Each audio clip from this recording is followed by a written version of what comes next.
Hello everybody, and welcome back. For my returning subscribers, new viewers, welcome to the channel. In today's video we feature a Matchbox number 71 Ford Heavy Wreck Truck. I'm not sure why they don't call it a wrecker, they just call it a wreck truck, so that's what we're calling it. This casting was produced anywhere from 1968 to 1986, but with some variations. According to all of my research, this particular casting with the red and white and the wheels could have been anywhere from 1968 to 1972. Now after 72 they changed it to green apparently, and then they also had a BP version, and then in 86, which was the last year, it was blue. Now those did have different wheels, they didn't have these original Matchbox Lesney wheels. So again, anywhere from 1968 to 1972 for this particular casting. I've had this one for about 3 or 4 years, maybe a little bit longer. A friend of mine from work had given me a big box, and there was a bunch of different castings in there. Hot Wheels, Matchbox, you name it, Corgi. And I've actually featured some other ones on the channel. It was a big box like for an old stereo. More recently we had done a redo of the Monza, the Chevy Monza video. That was actually from that box, and we have some more that we're going to restore or customize from that box as well. So this wasn't exactly like this in the box. It wasn't all nice and kind of put together. It was actually completely separated. So I'd found the body, and then I found the base, and I kind of put 2 and 2 together and said, oh, this is a match. Did a little bit of research, and that's how we came up to knowing this is a Ford Heavy Wreck Truck. So I just set this on top of here, and we'll show you how this came to be this way. Now it is missing, there's a little light, and it's missing the windshield. So I do have some replacements on order. I actually found $5 shipped on eBay. I was going to attempt to make the windshield out of some plastic, but for $5 I figured, hey, if I can make this look new again and live another day, it's worth $5 and a video. What makes this kind of interesting or neat, well, maybe not. Maybe I'm getting a little bit too excited, but you can see the post has not been drilled out or damaged. It's still intact. So what I'm guessing what happened was this particular casting was just played with over and over again, and it just got worn out. Because you can see in the base there's an actual oval where this can move back and forth. So I'm not exactly sure what I'm going to do. I may just restore it and put it back together, maybe dab a little glue right there. That's probably what I will do, although maybe I should drill and tap, but I don't think I'm going to, because it stays together. Well, as I say that, it stays together fairly well, so I'm not sure. We'll see. We'll just have to see how the restoration progresses, I guess, but I really think it's a shame to put a screw in there when I don't really have to. I guess I could maybe dab a little tiny JB weld. I'll probably do something like that instead of tapping and drilling. I don't know, just my thoughts. So the first thing we got to do is, well, we've already taken it apart. It's pretty easy, but I do need to get these wheels off. Now in Matchbox, you'll notice that they're kind of mushroomed out on the axles, and that's what holds the wheel on. But you have one side that's a little bit larger, and you always have another side, which happens to be this side, that is smaller. So we're going to take a Dremel and just grind each of those off. Now in the back, the 2 in the back are the actual larger of the spun axles. So these ones actually aren't going to take much at all. You can see how small that is compared to one of these, which is much, much larger. So that's the first thing we're going to do. And then we're just going to drop both of these pieces into the orange goo.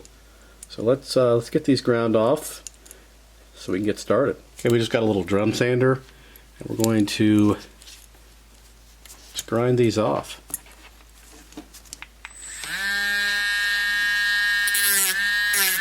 Now you can also cut them off, but you're going to risk them being too short, and then we won't be able to mushroom them back out. And we'll show you how we do that later on, which is kind of interesting.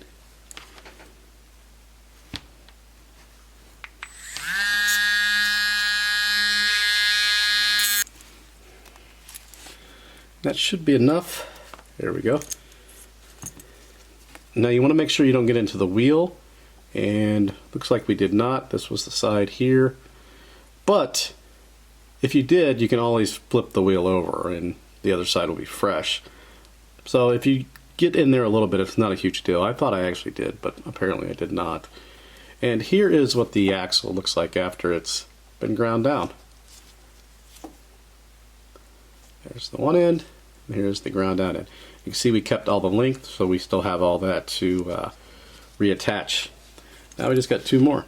A little tip, if you are afraid you're going to damage the wheels in any way, you can just take some tape and then just put it over and then poke the axle through. Here's the wheel. Zero damage. Dirty on that side. And here's the axle. Here's where we ground. And there's the good side. And finally the last one. Now it's time for a little Dunkaroos. Let that sit for a few hours and we'll come back and have a look at what we are left with. And here they are. This is after about 20 minutes. A couple things I really love about Matchbox. First is the castings they're really, really nice. Secondly, the paint comes off super easy. Got a couple small little areas right there I'll need to pick out, but it just falls right off. Again, 20 minutes. So what I'll do is I will clean these with some mineral spirits, get them all nice and clean, again with gloves on, and then we will prime and then paint. Before we do that, we need to get this hook off, and actually we need to take the whole thing out. It just snaps in there. There we go. So there's part of the original hook. It's a plastic hook that hangs down, and then here is the wire bit that somebody put in there. We'll let these dry for a little bit. They're still wet from rinsing them off. Then we'll prime, we'll clean, prime, and then we'll get to some paint. And I'm actually going to use some Tamiya paint. Got some red, some white. I've had these for a while, so I think that'll look pretty good. This might be a little bit whiter than it was new. I do have some off-white, but I want to go with the bright white. I just think it'll pop, look a little bit better. I could be totally wrong, but that's what we're going to go with. So we will be back once we start painting. Okay, right now I'm just waiting for the paint to dry. So we're going to take this time to clean our axles and wheels. So you can see with a little bit of soap and water, they look brand new. We'll go ahead and clean the rest of these, and then we're almost ready to mount them.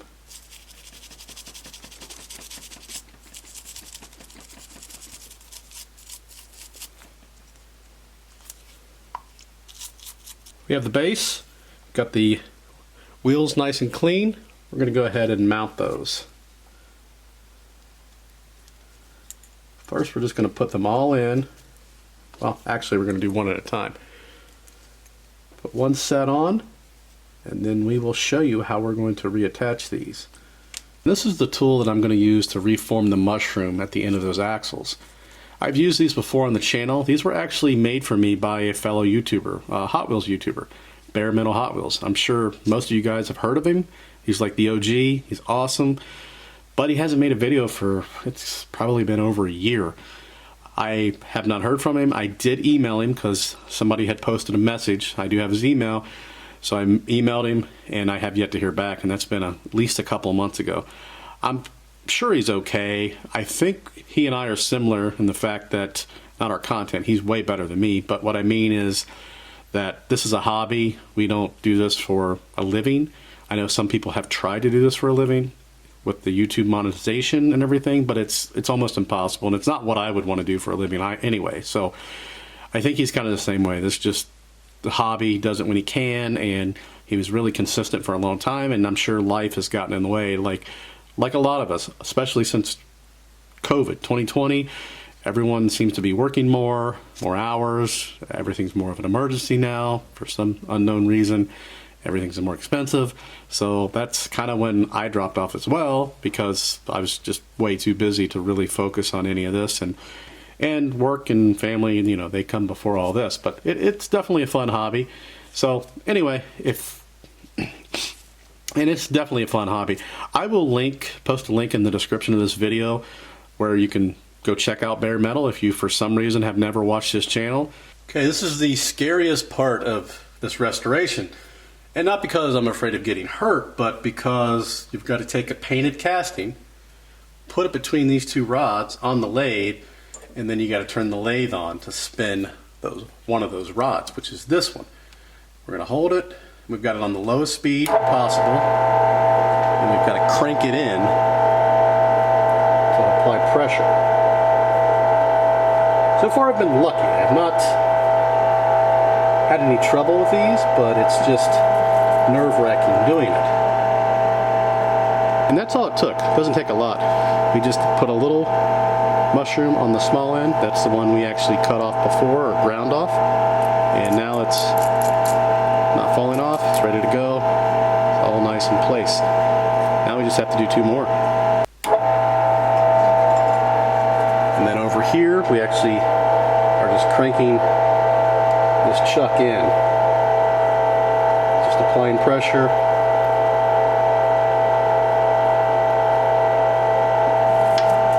I think that should be enough. Yep, it's enough for that one as well.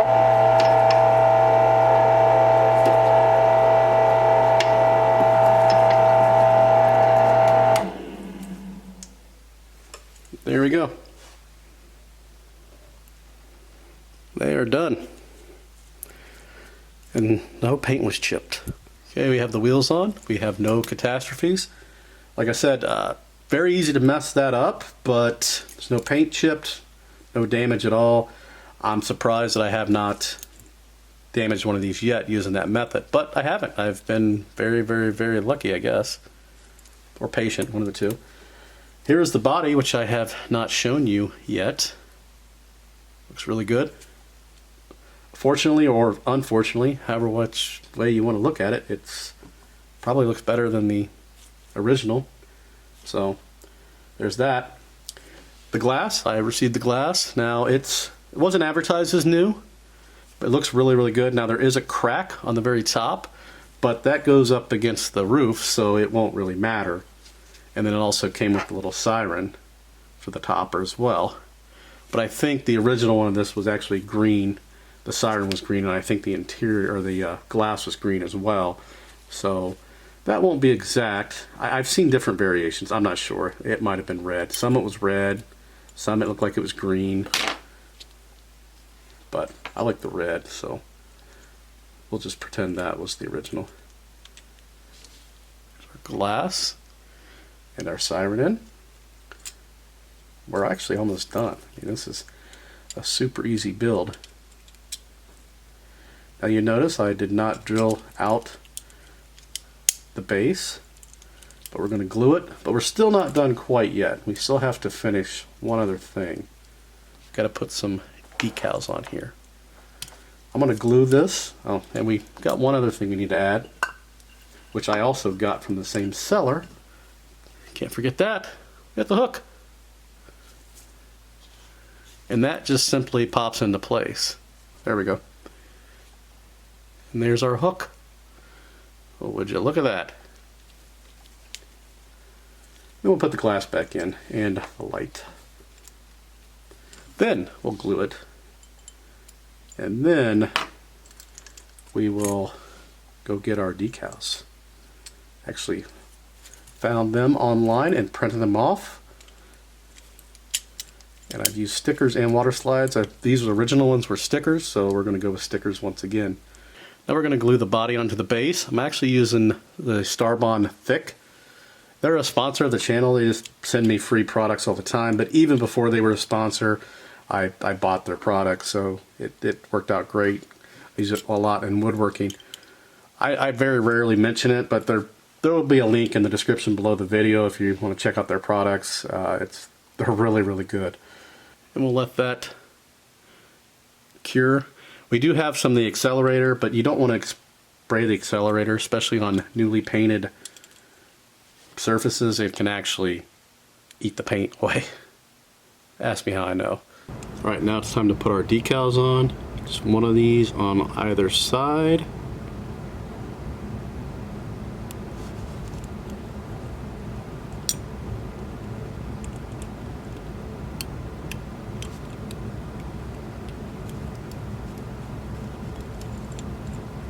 This one is complete. I really like these old Matchbox restorations for a few reasons. One is they're old. I like toys and cars and pretty much anything before my time. This was produced anywhere from 1968 to 1972. So that means this year, 2023, this is at least 51 years old. I just think those items are cool. I love things that are before my time. Number two is the simplicity. These are very simple toys, very utilitarian. Now, nothing against Hot Wheels, but compared to Hot Wheels, they're beefier and they're not as flashy. Hot Wheels had a lot of flash, a lot of prototypes, a lot of different models, but don't let that fool you, because in my opinion, the details on the Matchbox are actually better. On this one, you've got a lot of detail in the rear, you've got a ton of detail on the boom, and you've got boxes back here, you've got the light, you've got running boards, you've got all kinds of detail on this front grille. Now, if you were to do a custom, you could really customize it, paint all those details, put different wheels on it, and make it look really, really cool. Also, the lines are more defined than Hot Wheels. Like on the doors, Hot Wheels kind of barely, you could see some of those details. Sometimes they didn't have the lines at all. These are very, very detailed, very deep, so you can actually, it looks like they are meant to open. I like that as well. And I actually really love the wheels. A lot of people say, oh, they look fake, they look fake. No, they actually look a little bit more realistic from a distance. An old vehicle would have just black rims, tires, and a center cap. And from a distance, I think they look a little bit more realistic than the Hot Wheels. I think that's pretty much going to wrap it up for this one. If you see any of the tools in the video that you'd like to purchase for yourself, be sure to check out the Amazon affiliate links. They'll be located below the video in the description. I'll have links to everything I've used in this video. I'll also have an Amazon store link that has everything I've ever used on this channel. I'll also be posting a link to BareMetalHW channel, since we haven't seen him in a while, and if you're not a subscriber to his channel, I'd encourage you to go check his stuff out. Maybe we can get him back in the game. I don't really watch a lot of YouTube in general, but every now and again I would watch Bare Metal, and we haven't seen him in quite some time. And if you have any questions or comments, feel free to post those below.